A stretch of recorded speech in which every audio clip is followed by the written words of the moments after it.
잠언 10장 17절, 21절까지 하겠습니다.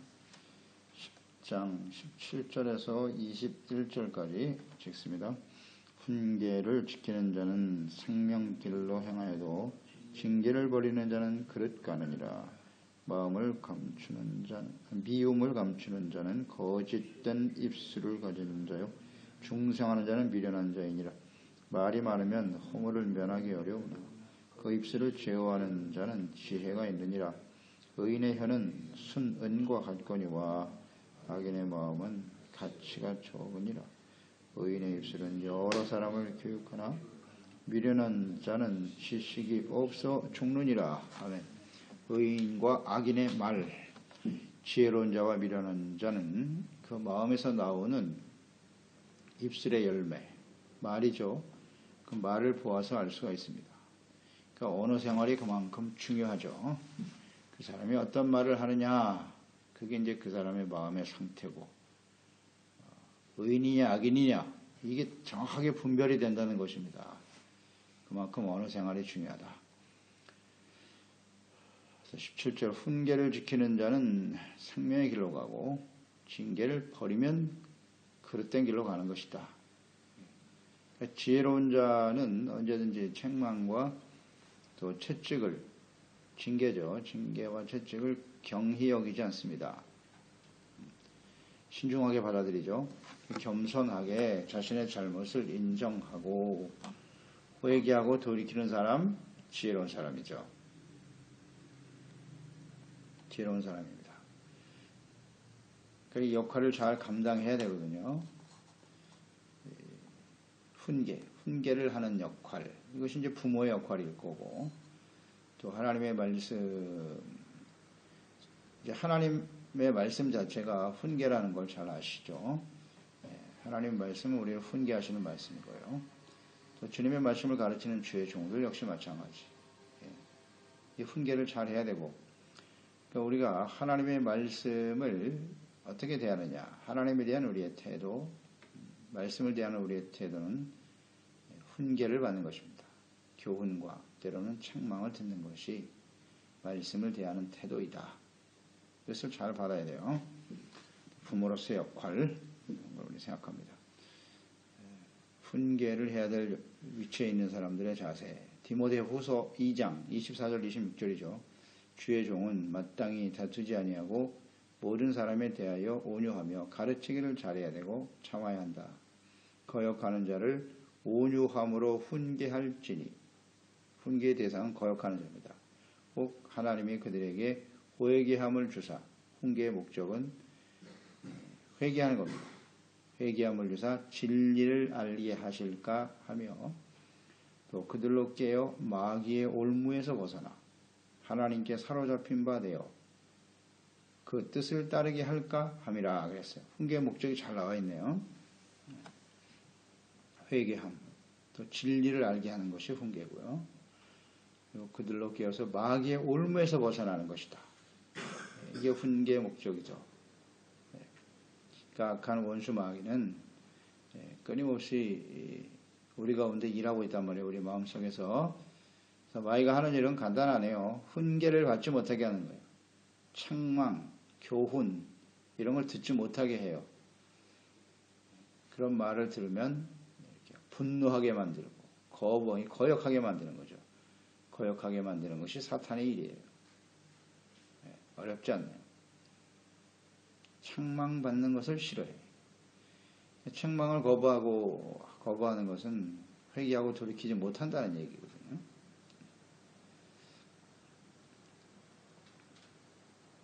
그래서 하나님의 뜻을 따르게 하는 것인데, 훈계의 목적은 나를 따르게 하는 게 아니에요. 나의 생각이 중요한 게 아니고, 그리스도인들 부모로서 또 주의 종들은 언제든지 하나님의 말씀대로 하나님의 뜻을 따르게 하는 것이 중요해요. 나를 따르는 게 아닙니다. 이제 우리가 부모로서 자녀들을 양육할 때, 훈계할 때 말이죠. 언제든지 그 기준이 하나님 말씀이어야 하는데 자신의 생각과 뜻을 앞세울 때가 많아요. 내 말을 들어야 돼. 내 말이 아니거든요. 이런 것들을 우리가 좀 주의해야 합니다. 훈계를 지키는 자는 이렇게 회개하고 진리를 알게 되고 마귀의 올무에서 벗어나죠. 그래서 결론적으로는 하나님의 뜻을 따르게 되는 거예요. 훈계를 받으면 반드시 생명길로 가겠죠. 징계를 버리는 자는 그릇 간다. 죄악된 길로 가는 것이죠. 죄악된 길로 갑니다.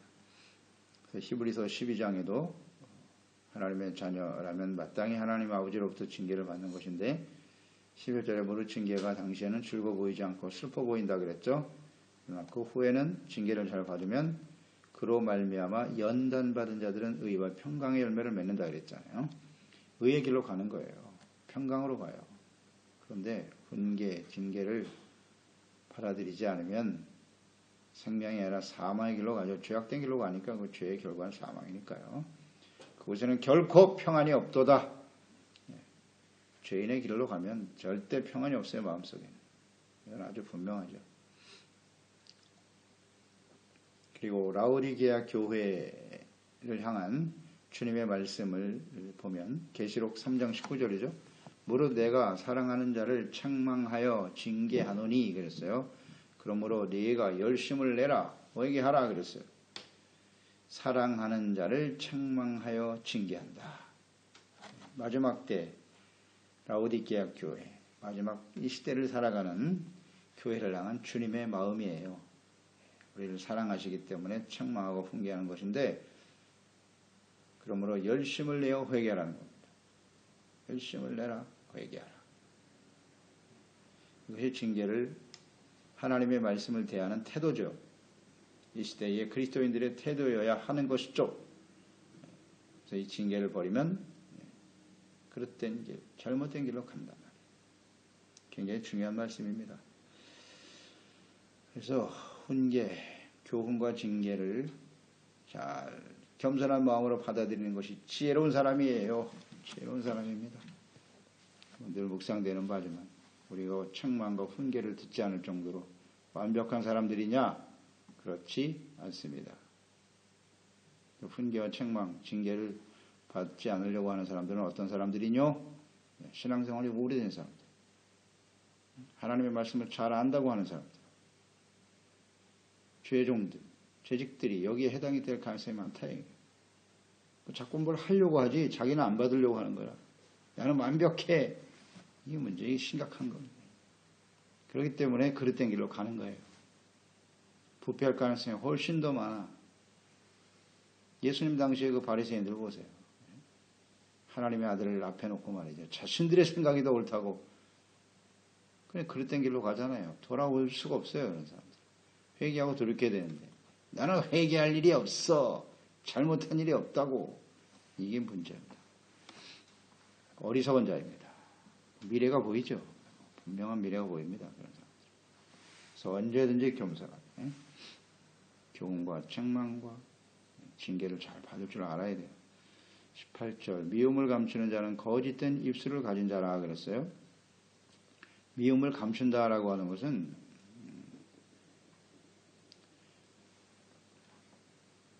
겉과 속이 다른 거죠. 그러니까 미움을 우리가 마음속에 품으면 이 미움은 살인이라고 그랬잖아요. 예수님께서. 미움을 가지면 그 자체가 살인이다. 사람을 죽이는 거고 미움은 죄악입니다. 죄이기 때문에 지혜로운 사람은 미움을 버려요. 그러니까 미움이라는 건 상대방 때문에 나에게 이런 미움이 자리 잡게 되겠지만 이웃에 대한 우리 그리스도인의 은혜 받은 자의 태도는 오래 참는 거고 불쌍히 여기는 거예요. 손으로 대하는 것 이외에 다른 것은 다 육체거든요. 그러니까 이걸 다 버려야 되는데 이걸 다 마음속에 품고 있는 거예요. 품으면서 겉으로는 아닌 척하는 거죠. 이 진짜 무서운 사람이죠. 이런 사람들. 그러니까 이런 사람들이 거짓말하는 자다. 속이는 거거든요. 스스로를 속이고. 그러니까 감추지 말고요. 지혜로운 사람은 의인은 그것을 하나님께 회개하고 버려야 되는 거예요.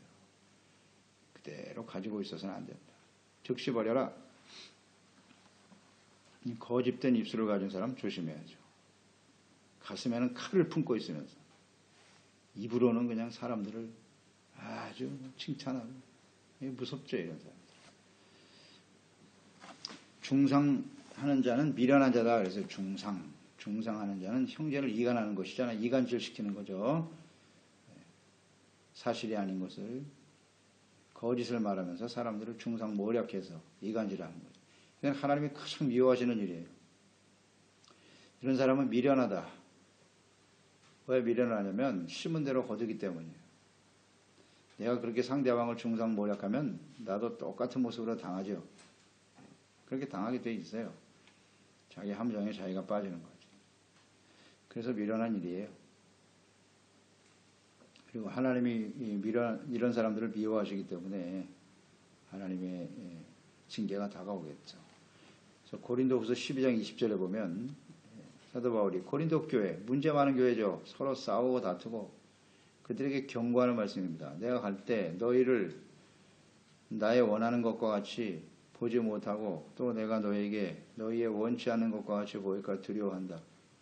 다툼, 시기, 분냄, 당짓는 것, 중상함과 수근수근하는 것, 거만함과 어지러운 것이 있을까 두려워하고 빨리 버려라. 이런 모습으로 내가 여러분들을 만나고 싶지 않다. 그러면 하나님의 무서운 채찍이 말 것이기 때문에 버려라. 중상, 수근수근, 당짓는 것, 분냄. 이것이 당시 고린도 교회의 모습이에요. 오늘날 교회의 모습일 수 있고 이것이 가정에서 일어난다면 참 비극이죠. 이런 일들이 벌어진다. 교회 안에서는 절대 이런 일이 있어서는 안 되는 거예요. 이건 비련한 일입니다.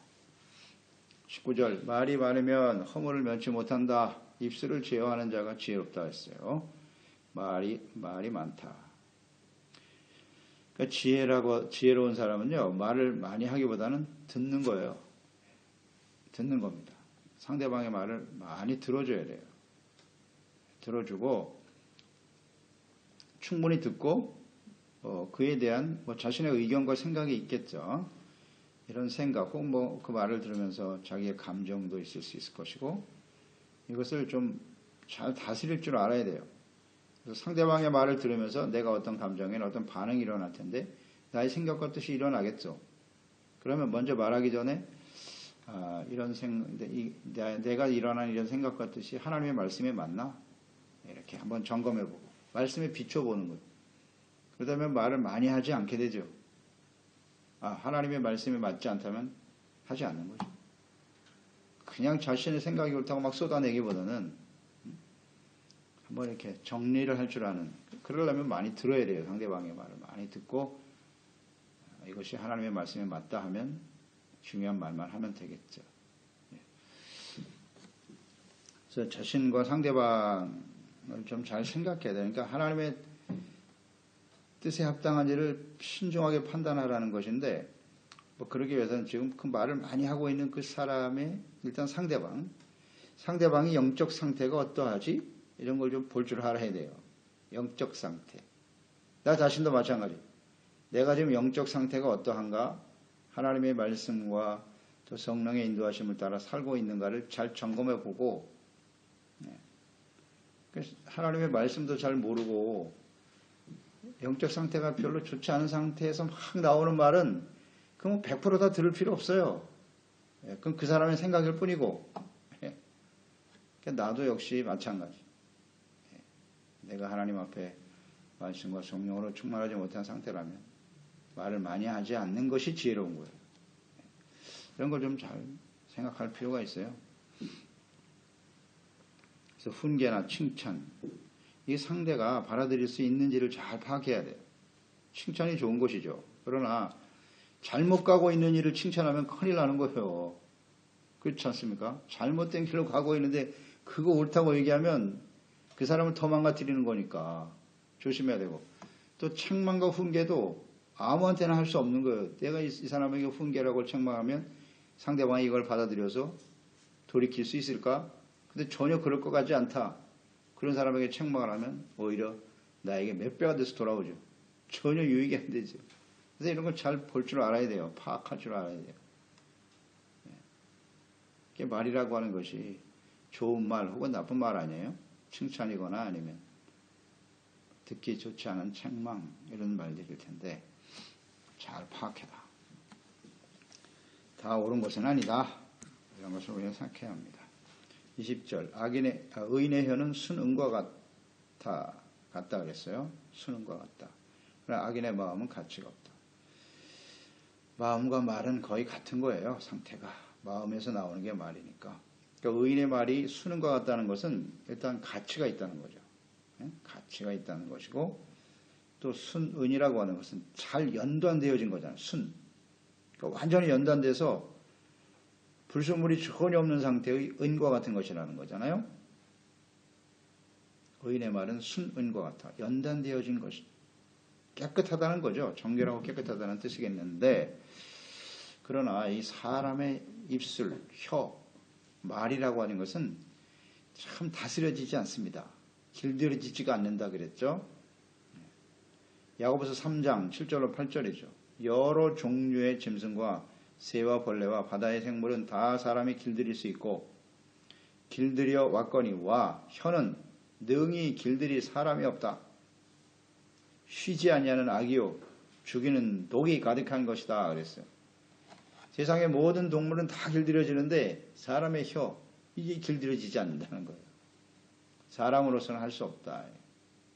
이게 맞는 것 같아요. 능히 길들일 사람이 없다. 사람의 말을 길들이고 연단시킬 수 있는 것은 하나님밖에는 없어요. 하나님의 말씀, 성령이 역사를 하셔야 이게 길들여지지. 맞습니까? 이게 성경이 그렇게 말씀하고 있는 거예요. 사람으로서는 이게 길들여지지 않는데요. 그런데 그 사람 안에 하나님이 안 계셔. 하나님의 말씀을 몰라. 그러면 그 사람이 하는 말과 그 생각이 길들여지겠습니까? 길들여질 수가 없는 거예요. 없는 겁니다. 이거 뭐 아주 분명하잖아요. 그러니까 의인들의 말이 수능과 같이 정결할 수 있는 이유는 하나님의 말씀으로 잘 훈련되어졌기 때문이에요. 하나님의 말씀이 항상 마음에 있기 때문이에요. 하나님의 성령에 의해서 진리의 영이신 지혜의 영신 성령에 의해서 다스려지기 때문에 연단되어지기 때문에 그런 거죠. 시편 12편 6절에 이런 말씀 있죠. 여호와의 말씀은 순결하며 흑도가니에 7번 단련한 은과 같도다 그랬거든요. 그러니까 하나님의 말씀이 흑도가니에 7번 연단되어진 아주 순수하다는 거죠. 하나님 말씀만이 순수합니다. 다른 의도가 없어요. 하나님 말씀 속에. 그러니 하나님의 말씀을 모르는 사람의 말이 온전할 수 있을까요? 이게 잘 생각해 보면 돼요. 그래서 이 세상에서 우리가 많은 지식과 말들을 듣잖아요. 수많은 사람들이 하는 말들을 듣는데 그게 다 순은이냐? 아니다. 그걸 알아야 돼요. 그걸 다 있는 그대로 받아들이면 안 돼요. 하나님의 말씀을 모르는 사람, 그 안에 하나님이 없는 사람들의 말이 다 진리냐? 그렇지 않습니다. 근데 그걸 분별력 없이 그냥 받아들이면 나도 잘못된 생각을 하게 되고 거기에 영향을 받게 되고 그걸 또 내가 누군가에게 말할 거 아니에요. 참 안타까운 일이죠. 그래서 하나님의 말씀에 비추어서 항상 생각하고 말해야 돼요. 듣는 것도 그래서 조심해야죠. 그래서 악인의 마음은 하나님의 말씀이 전혀 없기 때문에 연단되어지지 못한 상태예요. 그러니까 연단되지 못했다는 건 뭐예요? 불순물이 많이 섞여 있다. 그래서 가치가 없는 거예요. 가치 있는 은을 만들기 위해서 계속 연단하는 거 아닙니까? 계속 불 속에 집어넣는 거예요. 불순물 제거하려고. 이런 훈련을 전혀 받지 않은 사람의 말이 어떻게 순수합니까? 그건 말이 안 되는 소리거든요. 가치가 없어요. 그래서 우리는 항상 하나님의 말씀과 성령의 인도하심을 따라 끊임없이 자기 자신을 마음과 생각을 연단해야죠. 자기 스스로는 안 되고요. 하나님이 연단하셔요. 하나님의 사람은 하나님이 연단하십니다. 그래서 우리가 다가오는 시련과 많은 어려움들이 있지 않습니까? 어려움이 있을 때 하나님의 뜻은 분명하거든요. 연단이에요. 뿌려봐야 합니다. 우리를 온전케 하시려고 하는 뜻 외에는 다른 게 없어요. 그 중에 하나가 우리 언어 생활을 잘 돌이켜봐야 돼요. 듣는 것, 말하는 것. 혹시 내가 잘못된 부분이 뭐가 있는지, 하나님의 말씀에 벗어난 부분들은 뭔지, 이런 걸 시련들 앞에서 경험하는 거예요. 깊이 깨달아야 돼요. 그런 사람은 가치 있는 사람이 되겠죠. 21절 의인의 입술은 여러 사람을 교육하고 가르칠 수 있죠. 미련한 자는 지식이 없어 죽느니라. 의인과 미련한 자. 의인의 입술은 많은 사람을 가르친다. 유익하게 만들죠. 그러니까 의인은 결국 지혜거든요. 하나님을 경외하는 사람이 의인이에요. 예수 그리스도를 믿고 우리가 죄 사함 받았다. 의롭다면 자신의 죄가 무엇인가를 깨달은 사람이 의인이거든요. 죄를 깨닫고 회개하고 돌이키는 사람이 의인이에요. 겸손하죠. 그리고 하나님의 말씀을 받아들여서 그 말씀을 따르고 순종하려고 하는 사람들 의인이죠. 그러니까 언제나 그 중심이 말씀에 있는 사람들이니까 그런 생각과 마음을 가진 사람들이 하는 말이 그렇게 가르칠 때 많은 사람들에게 유익을 주는 거죠.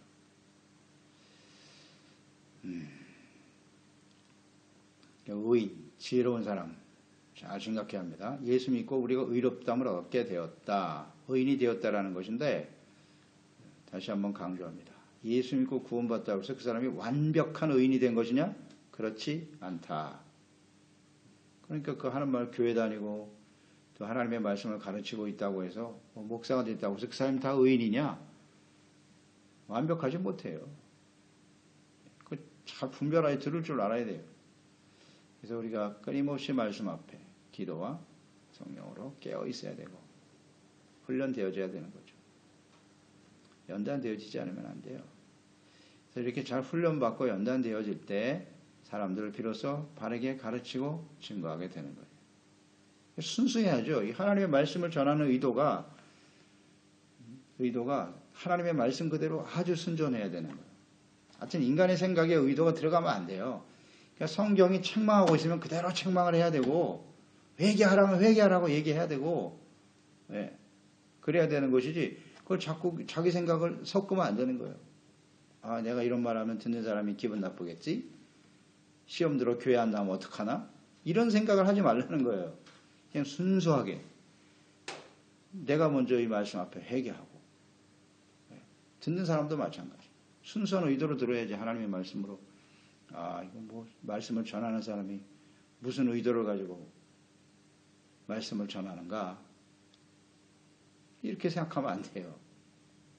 그건 순전하지 않은 마음이죠. 그래서 언제나 순전한 마음으로 하나님의 말씀을 대하는 것이 매우 중요하다. 가르치는 사람도 마찬가지고 인간의 의도가 있으면 안 돼요. 절대. 그럴 때는 입을 닫고 있어야 돼요. 말 안 하는 게 나아요. 하나님 앞에 온전해질 때까지. 미련한 자는 지식이 없어서 죽는다 그랬죠. 이건 뭐 역사적으로 잘 나와 있죠. 지식은 일단 하나님에 대한 지식이고 하나님의 뜻에 대해서 잘 몰라요. 하나님과 하나님의 말씀과 뜻을 모른다는 건 뭐예요? 죄악된 길을 갈 수밖에 없다는 거죠. 그 결과는 사망이다. 호세아 선지자가 북이스라엘 백성들을 향해서 외쳤잖아요. 하나님이 호세아 선지를 통해서 외치신 말씀. 내 백성이 지식이 없음으로 망하는도다. 내가 지식을 버렸으니 나도 너를 버려 내 제사장이 되지 못하게 할 것이요. 이스라엘 택한 백성은 하나님이 제사장으로 세웠단 말이에요. 내가 내 하나님의 율법을 잊었으니 나도 내 자녀들을 잊어버리리라. 하나님의 안타까운 탄식이죠. 지식이 없음으로 망하는도다. 하나님과 하나님의 말씀에 대한 지식이 없으면 죽는 거예요. 사망으로 가는 거예요. 그래서 우리 자신도 부모로서 올바른 지식을 가지고 있어야 하고 하나님께 대한 우리 자녀들에게 세상적인 학문적인 지식만을 전달하기 위해서 그냥 몸부림칠 게 아니라 진짜 중요한 지식이 뭐냐? 하나님과 말씀, 지혜를 알아야 된다. 그래서 우리가 바르게 알고 또 끊임없이 가르쳐야죠. 가르치고 올바른 길을 갈 수 있도록. 그래야 생명의 길로 갈 수 있으니까요. 지혜로운 자, 의로운 자로서 우리의 말과 우리의 마음의 상태를 잘 분별하고 깨달아서 지혜롭게 승리하는 저희들이 되어야 하겠습니다. 기도하겠습니다. 하나님 아버지, 오늘도 주의 말씀을 묵상합니다. 이 언어 생활이라고 하는 건 매우 중요하죠. 말은 그 사람의 마음의 상태고 인격이에요. 그 사람이 무슨 말을 하느냐, 이것이 이 사람이 의인인지 지혜로운 자인지 혹은 악인인지 미련한 자인지를 잘 판단할 수 있는 열매가 되는 것이죠. 기준이 되는 것입니다. 그런 거로 우리가 말을 많이 하기보다는 잘 듣고 또 내가 말을 하기 이전에 먼저 나의 생각과 감정과 뜻을 앞세우기보다는 이것이 하나님의 말씀에 맞는가 말씀에 비추어 보고 또 하나님의 말씀으로 끊임없이 우리 자신을 연단시켜지는 그래서 순은과 같이 정말 가치 있고 하나님 말씀만이 순은이에요. 순결하고 온전하죠. 하나님의 말씀을 하는 것 같이 하는 저희들이 되게 하시고 가르치고 또 바르게 이끌어서 많은 사람들을 생명과 구원의 길로 인도하는 지혜로운 종들이 다 되게 하소서. 예수님의 이름으로 기도드려옵나이다. 잠언 10장 17절